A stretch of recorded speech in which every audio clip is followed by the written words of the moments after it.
On a quiet evening in 2001, the peaceful neighborhood of Marling Way was shattered by the sound of a heated argument coming from one family's home.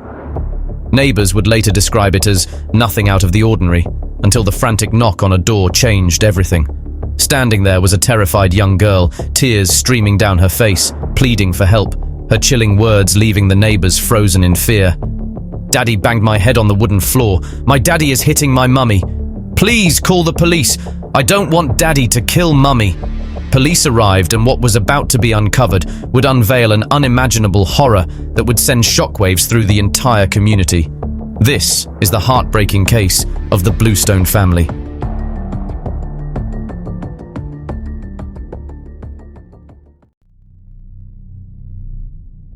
"36-year-old Carl Bluestone seemed like the picture of normality. He had a loving wife, 31-year-old Jill Bluestone, and together they were raising 4 young children: 7-year-old Jack, 6-year-old Jessica, 3-year-old Henry, and 18-month-old Chandler. Married for 7 years, the Bluestones lived in a well-kept home in Gravesend and were highly regarded within their community. Friends and neighbors described the family as happy and thriving, with a former caregiver for the children expressing shock, saying she never imagined that what eventually unfolded could ever happen.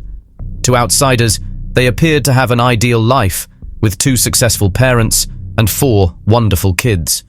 Carl had been serving as a police constable, or a PC, and had been with Kent Police since 1987. He was well liked among his colleagues, who described him as cheerful, while his superiors praised his dedication and enthusiasm. Carl was part of a specialized unit focused on tackling rural crime, known as Kent's Police Rural Tactical Support Team, and was regarded as an excellent officer. Jill, on the other hand, had built a successful career with Basildon Council's Policy and Performance Unit. Her career began in the council's finance department in 1993, and after a short break, she transitioned to the Policy and Performance Unit in 1998, eventually working her way up to a managerial role. The Bluestones appeared to have an ideal life, and from the outside, they seemed like the perfect family. Even their car, with a personalized number plate reading J111BLU, stood as a proud symbol of their life together, parked outside their home on Marling Way.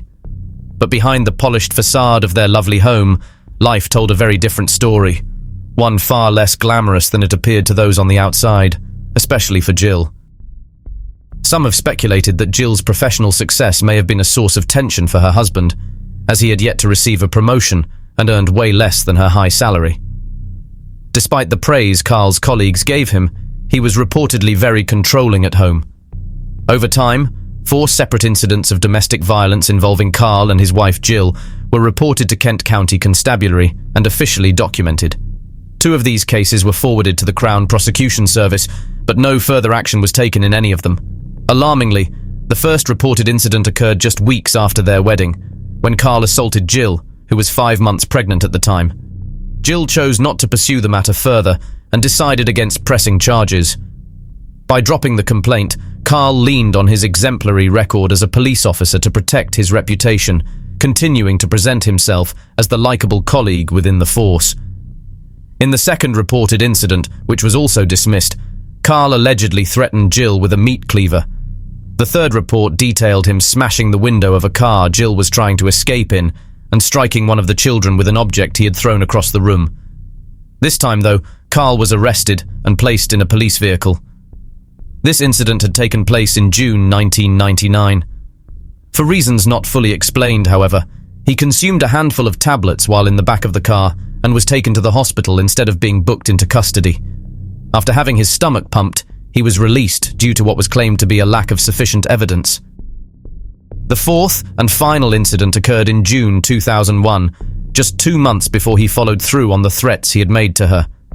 Police were called to the Bluestone home after Carl had strangled Jill to the point where she lost consciousness. When officers arrived, Jill explained that just before the attack, she had told her husband she wanted a divorce. Later, she confided in a friend that Carl had made a chilling statement to her. "Divorce isn't an option. Death is the only way out." On 25th August 2001, Jill made it clear to Carl that she was moving to Basildon to be closer to her work, taking the children with her and putting their house up for sale. Over the years, Carl had frequently accused Jill of having affairs, which was also his immediate reaction when he learned she wanted to leave. However, it was well known at the police station that Carl himself had been involved in multiple affairs, one of which was with a female colleague whom Jill had even confronted over the phone. Jill confided in her sister-in-law, Caroline Skerry, the wife of Carl's brother, Peter Skerry, revealing that she had discovered her husband's infidelity, which had led her to start an affair with one of her own colleagues. On 27th August 2001, Jill called Caroline again, expressing concern that her husband had lost control.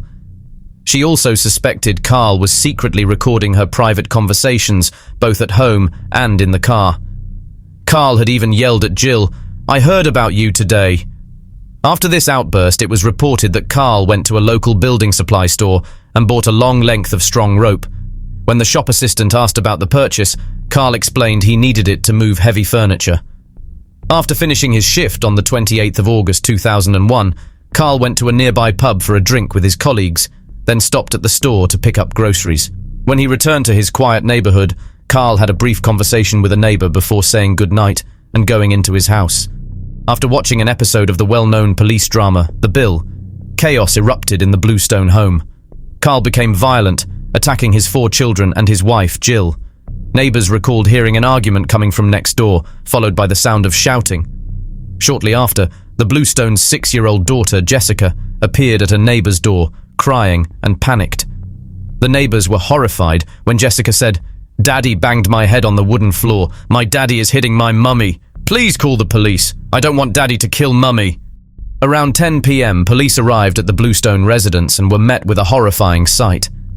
The detective chief inspector entered the house to find Jill Bluestone lying lifeless on the kitchen floor, brutally murdered.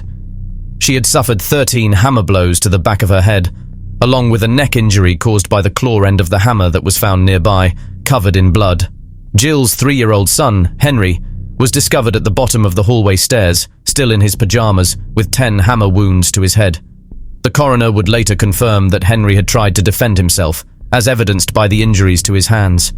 Meanwhile, 18-month-old Chandler was found in his cot, with 6 blows to his forehead. Though he was rushed to the hospital, the injuries proved too severe, and baby Chandler sadly passed away at Darrant Valley Hospital in Dartford. The oldest of Jill's children, 7-year-old Jack Bluestone, was found by the police, injured but still alive. He was curled up in a fetal position on the bottom bunk of his bed. Officers quickly brought him together with his younger sister, 6-year-old Jessica, who had bravely run to a neighbor's house during the attack, screaming for help. Jessica was in a state of extreme distress, repeatedly telling paramedics, "I cannot get mummy out of my mind," with blood coming from her neck and a hammer lodged in her head. The children were rushed to the hospital with Jack in critical condition. Meanwhile, neighbors informed the police that they had heard a noise coming from the garage. When detectives entered with flashlights, they found Carl Bluestone, Jill's husband and the children's father, hanging inside, which was clear to everyone that he had taken his own life. Because Carl Bluestone took his own life, he never stood trial for his actions.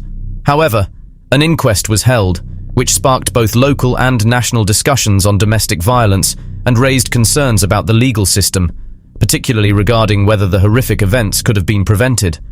The court issued a statement which read that the 4 incidents of domestic violence which involved Carl Bluestone had been reported to Kent County Constabulary and were all recorded, with Jill Bluestone being the alleged victim in each case. 2 of these incidents were referred to the Crown Prosecution Service, but no further action had been taken and no disciplinary measures had been pursued regarding any of the incidents. Despite Jill reporting the abuse to the police 4 times, those who knew the family were shocked and confused, as there had been no signs that anything was wrong behind closed doors, so nobody could have predicted such an outcome. A forensic psychologist suggested that Carl may have seen the divorce as a personal failure, or a reflection of his inability to provide for his family, which might have triggered the tragic events that followed. During the inquest, the court also heard statements from 6-year-old Jessica, which she had given to the police.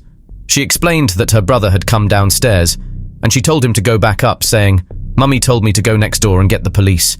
Her head was bleeding, and it was all in her hair. Daddy hit Mummy in the head and neck, and that's why Mummy and Daddy won't wake up." As detectives worked to understand what had driven their colleague to carry out such a horrific act against his own family, domestic violence advocacy groups condemned Kent police for overlooking the abuse that had been happening behind closed doors. A neighbor reported seeing Jill flee the house during a previous incident, and Carl Bluestone faced no consequences after being arrested for hitting one of his children with an object. Worse still, Carl had never received any counseling. Teresa McKay, speaking on behalf of the domestic violence campaign groups, said that if he had received some form of counseling, this might not have happened, and it would have been better for him and, of course, the family if Kent police had taken action. Jill and her children were failed by numerous people who could have helped them escape from this monster. She should have been given protection and moved to a safe place to escape the dangerous situation. Carl Bluestone was a cruel man who couldn't accept that he was losing his family. Rather than letting them go, he chose to end their lives in the most brutal way. It is heartbreaking to think about how the survivors experienced such horrific violence at such a young age, watching their father harm their mother and siblings, taking their lives in the process. This is something that must have left them with lasting scars. It is sad and unfortunate what all the victims faced against this monster. As we reflect on this heart-wrenching tale, our thoughts are with the victims whose lives were tragically cut short and the loved ones they left behind. If you found this video compelling, be sure to like and subscribe to our channel and check out our other videos. Thank you for watching.